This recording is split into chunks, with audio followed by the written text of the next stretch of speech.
anytime you buy something, it comes with the opportunity cost of delayed investment. Girl, the single greatest skill that all millionaires have in common is not money. It is not nice stuff.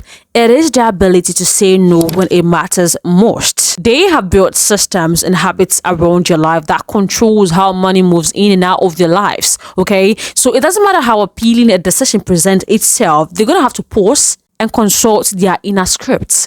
And that is why they are able to retain a lot of their wealth. They have consistent habits that not only ground them as persons, but make sure that their money is always secured. And girl, I am going to share with you 6 of these habits. This year, I am adopting all 6 habits, and you are going to come with me because, girl, this year the money train is moving and nobody is going to be left behind. First rich people habit is the habit of constantly rewriting their money scripts. Girl, everybody goes through life with a subconscious belief about money, and most of these beliefs were either formed by observing our environment or they were ingrained into us by our parents. There are people who believe that money is evil, and so they do not have to make so much of it for fear of getting corrupted.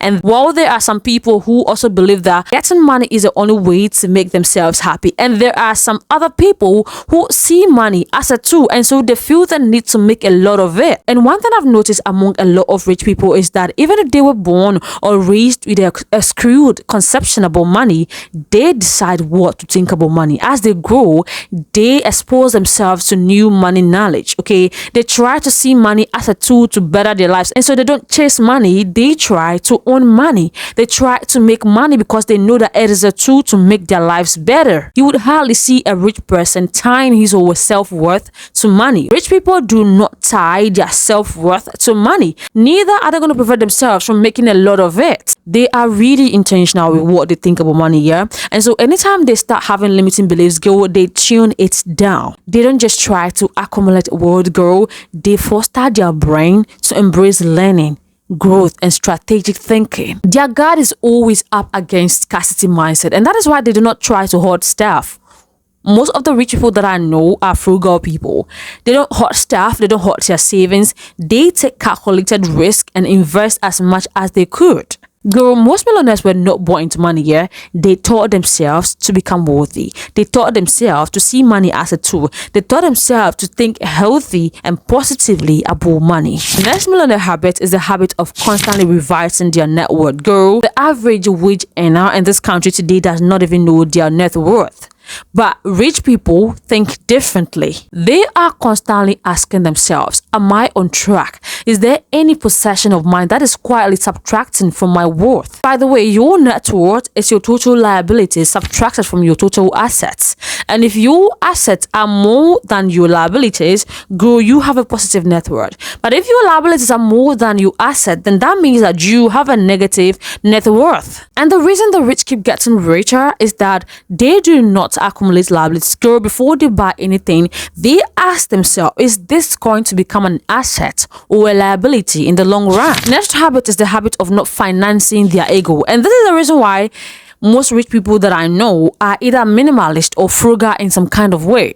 According to the psychology of money here, true riches is not what you have to show of what you put on, girl.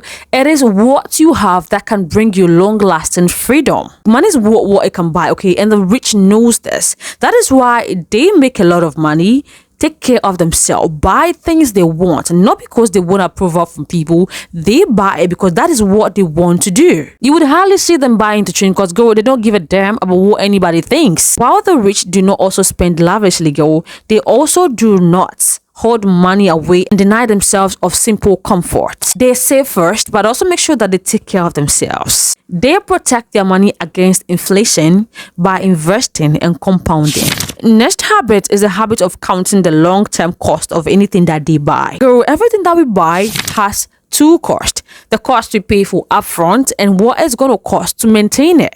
It is either going to occupy space in your mind, you have to pay for storage, or you would have to constantly pay to have it maintained. The rich ask themselves, is this going to cost me more maintenance in the long run? And if yes, they do what most people would not do. They take that money and invested, because for them the thrill of having things cannot be compared to having money compound in the bank. And that is the opportunity cost that most people do not want to admit. Anytime you buy something, it comes with the opportunity cost of delayed investment. That 8,000 cedis bond straight week that you bought once only last year, that could equally have been 8,000 cedis treasury bill that will earn you about 10% interest per annum. And this isn't to say that buying wigs is bad. No, girl, invest in good quality wig, a couple of good quality wigs, and earn it there. Consider the opportunities of all the investment you could make if you learn to manage the 5 wigs that you already have. Girl, one pattern that I see among people who earn a lot and have nothing to show for it, that I don't see among rich people, is that they like to buy and do things just because other people are doing it. But your rich neighbor is not going to upgrade his phone just because Apple came out with a new version. They will not upgrade their car just because other people are upgrading it. Anytime they buy something, they buy it because that is what they want to do. And this is because they understand the wish that long-term going with the flow can accumulate. Now we know how millionaires behave, yeah? But if your salary keeps finishing before the end of the month, you would not be able to practice this habit. And that is why in this video, I break down the step-by-step guide that helped me to stop living paycheck to paycheck. And it's my prayer that that video help you to get your money game on. Girl, if this video was helpful, then go ahead, give me a like, leave a heart in the comment section. And till I see you next time, take care of yourself. Like it.